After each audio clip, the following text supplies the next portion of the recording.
No takže ukážeme si postup, ktorý používam pre metódu focus stacking, to znamená spájanie viacerých expozícií s inou rovinou zaostrenia. Ukážeme si to konkrétne na fotografii z Rohačského potoka z Rohačov. Pre krátkosť ukážky alebo jednoduchosť postupu si to ukážeme iba na focus stacking, ktorý som robil z dvoch fotografií, konkrétne z čísla 508 a z 510, kedy v jednom prípade som ostrel niekde do stredu scény a v druhom prípade som ostrel tuto na popredie, keďže som potreboval dostať detail tohto machu do fotografie, taktiež ostrosť tohto vodopadu a skal. Ja vždy postupujem tak, že si prvú upravujem fotografiu, ktorú mám, kde rovina ostrenia je najbližšie ku mne. Nie je to nejaký môj zvyk, nie je to nutné. Takže fotografiu si otvorím vo Photoshope. Automaticky sa mi otvorí RAW konvertor.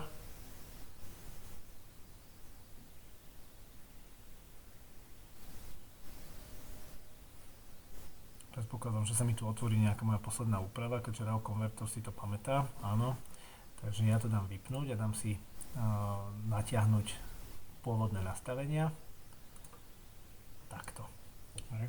Čiže prvú vec, ktorú ja práve vždy robievam, je to, že si farebný profil prepnem na Adobe Landscape. Mám to radšej, je to trošku farebnejšie, trošku presvetlené tiene. Tuto pre RAW konverziu tu máme základné úpravy, to znamená základné svetelné úpravy, vyváženie bielej, ktoré si môžete meniť nejakými presetmi alebo potom aj manuálne. Pri tejto fotografii určite, čo sa mi nie úplne páči, je táto biela masa pri tých vodopadoch, takže tam si stiahneme svetla, vidíme, čo to robí. Čiže určite by som highlighty jemne stiahol. A zároveň tieto čierne tiene potrebujeme trošičku presvetliť, takže tam by sme to presvetlili. Všetko treba robiť s mierou, nie takto. Na fotografii má byť aj tieň, čiže trošičku to presvetlíme. Môžeme to aj jemne celé zosvetliť a ešte stiahnuť tiene. Toto je naozaj na vašom cítení, čo s tou fotkou chcete spraviť. Ďalšiu vec, ktorú často používam, je Color Mixer, ktorý vám umožňuje manuálne upravovať saturáciu, odtieň alebo svietivosť jednotlivých farieb. A pri takýchto fotkách, ako je potok, ja veľmi rád používam túto časť RAW konverzie, najmä na vyťahnutie zelenej farby machu alebo žlto-zelenej farby machu. Takže určite si vyťahneme Luminance, vidíme, čo to robí, Luminance zelenej, ale aj žltej, tak aby nám pekne svietilo, a pridáme si aj saturáciu. Zase už tá úroveň tej saturácie je na každého oku. To, čo ešte chceme pridať a čo ja mám rád pri takýchto rocklinových fotkách, je, že chceme tu dostať trošku viacej svetla hore, takže tam potom použijeme, momentálne sme v nastavení celkových úprav, v tomto edit. Ďalej tu máme možnosť lokálnych úprav v RAWe, čo je prechodový filter, radiálny filter alebo potom pomocou štetca. Čiže v tomto prípade pomocou radiálneho filtra, kružnicového alebo elipsového, si vyznačíme túto vrchnú časť a ja tam jemne pridám svetlo a stiahnem dehaze. To znamená, že ja nechcem potlačiť opar, ja ho tam chcem trošku pridať. Hej? A pridám možno aj teplotu farieb. Tak, niečo takéto by som s tým spravil. Opäť treba všetko robiť s citom, hej, to svetlo nemôže vyzerať takto. Hej, čiže úplne jemnúčko si ho tam pridáme. Takto. Čiže v tomto prípade by som mal fotku pripravenú na vyvolanie, kliknem na Open a fotka sa mi otvorí do Photoshopu. Máme spravenú vlastne prvú fotografiu, z ktorej chcem následne skladať pomocou metódy Focus Stacking. Teraz potrebujeme ešte spraviť si aj druhú fotografiu, tú, ktorú som ostrel viac dozadu.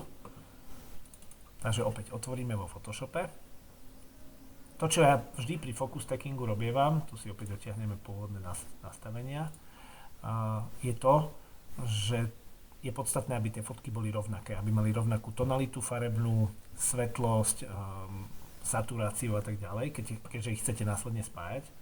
Takže pomocou týchto troch bodiek si natiahnem si predchádzajúce nastavenie alebo previous conversion. To znamená, že mi otvorí úpravy RAWu, ktoré som robil na fotke predtým. To znamená, že bude taká istá. Jediné, čo vám nedokáže natiahnuť, sú lokálne úpravy. Tie si budete musieť dorobiť samostatne. Takže teraz momentálne mám nastavenú vyváženie bielej, presvetlenie tieňov, stiahnutie svetiel presne tak isto ako na tej fotke predtým. Jedine, čo nemám spravené, je teda ten lokálny filter, ktorý sme tu hore pridávali, takže ja si ho tam teraz pridám. Plus minus autobus, aby to vyzeralo rovnako. Áno, pridával som tam aj teplú farbu, čiže vyváženie bielej si zmením aj saturáciu. Hej. Teplotu farby, takto nejako by som to spravil. Hej. A ešte sa mi to možno celkovo zdá táto trošičku menej kontrastná, takže pridáme si kontrast. Tak. Otvoríme opäť do Photoshopu.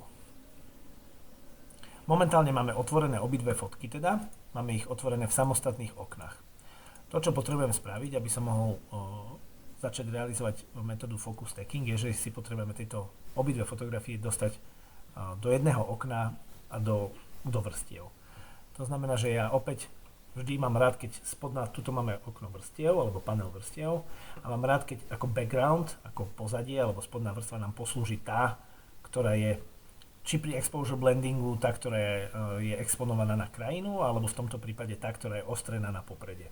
Takže tu mám fotku, ktorá je ostrená na popredie, tu si nechám v pozadí, prekliknem sa do vedľajšieho okna, pomocou skratky CTRL-A vyberiem celú fotografiu, CTRL-C, klasický copy-paste, alebo CTRL-A, prepnem sa do vedľajšieho okna, CTRL-V.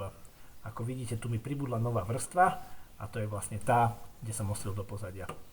Čiže viem si ju vypnúť alebo zapnúť. Áno. Čiže momentálne máme fotky v jednom okne a zoradené navrstvené nad sebou. Ak chcem začať robiť metódu focus stacking, dôležité je, aby boli fotky geometricky zarovnané. Ja vám to ukážem takto. Keď sa na to pozriete, tak keď vypnete tú vrstvu, vidíte, že tam dochádza k jemnému posunu, napríklad na tomto ihliči si to všimnite, že tu je už skoro úplne mimo záber, kdežto tu je v zábere. Čiže z dôvodu ostrenia na iné ohnisko, na inú rovinu ostrenia sa nám ako keby jemne posúva aj to ohnisko a to znamená, že tie fotky musíme geometricky zarovnať. Na to máme pekný príkaz vo Photoshope.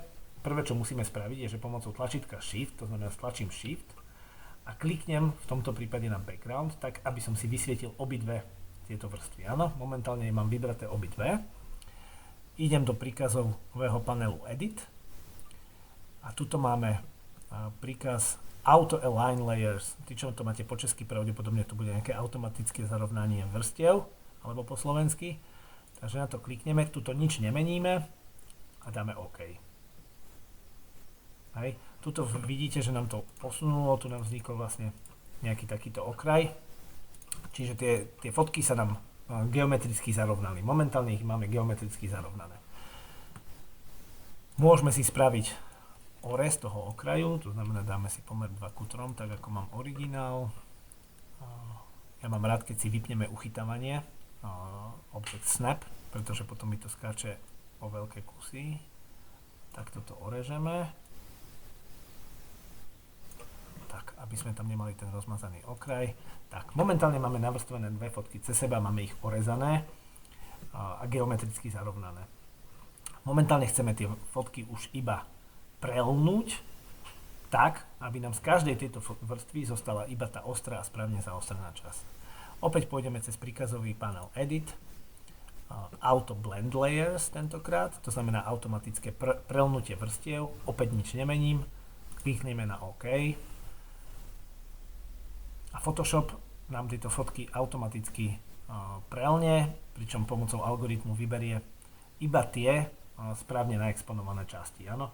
Tuto na maske vrstvy, toto je maska vrstvy, vidíme, čo z tej vrstvy použil. To, čo je čierne, z tej vrstvy nie je vidno, to znamená, to bolo neostré, táto spodná vrstva bola ostrená na popredie. Hej. Čiže všetko biele, čo vidíte, z tejto vrstvy bolo použité vo výslednej fotke, ešte z tej hornej vrstvy použil tú hornú časť a to popredie, ktoré bolo neostré, nepoužil. Áno.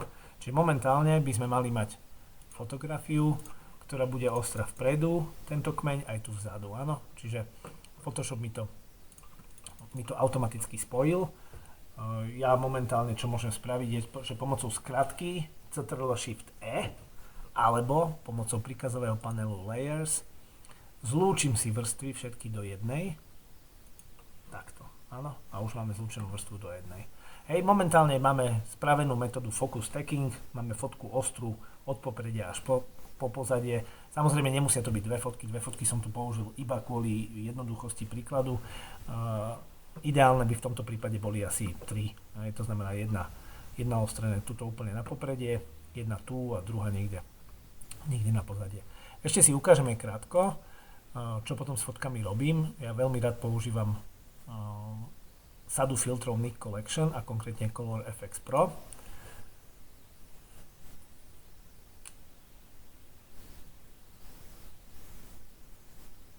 Tak. Otvorí sa mi sada filtrov Color FX Pro, kde tu mám strašne veľa filtrov. Ideálne odporúčam si tie filtre všetky vyskúšať, ktoré sa vám páčia. Ja z nich všetkých používam asi 4-5. Veľmi rád používam sadu polarizačný filter. Ukážeme si prečo. Veľmi pekne mi vie vypichnúť. Vidíte, čo to robí s tou žltou a zelenou? Veľmi, veľmi pekne mi to ešte ich viac vyťahne ako predtým.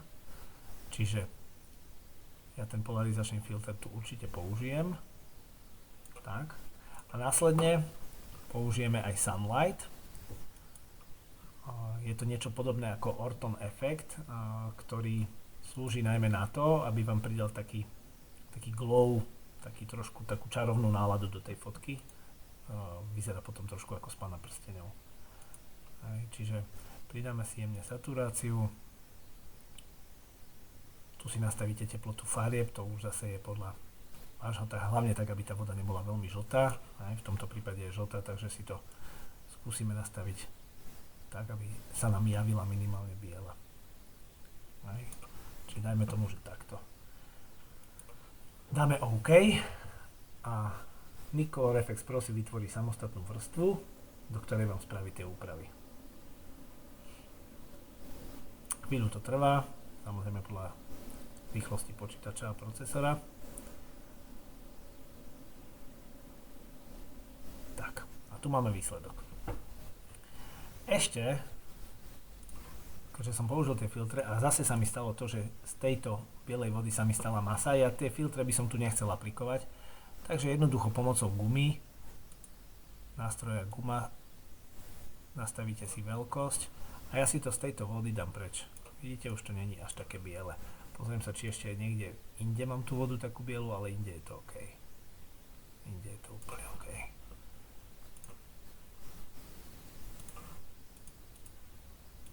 Takže takto mám upravenú výslednú fotografiu. Keď ju chceme uložiť, nemôžeme to ukladať v dvoch vrstvách, ak to chceme uložiť vo formáte JPEG. Takže zlúčime vrstvy, Ctrl-Shift-E, zlúči sa nám to do jednej vrstvy. Ešte som si tu všimol, že si vyretušujeme tento detail na tejto skale, ktorý tu dosvietí. Čiže pomocou nástroja retušovací štetec nastavíme si veľkosť, zoberieme si zdroj a preretušujeme túto bielú bodku. Takto a fotku máme spravenú. Ak si pozrieme ten pôvodný súbor, vyzeral nejako takto a takto nám vyzerá výsledok.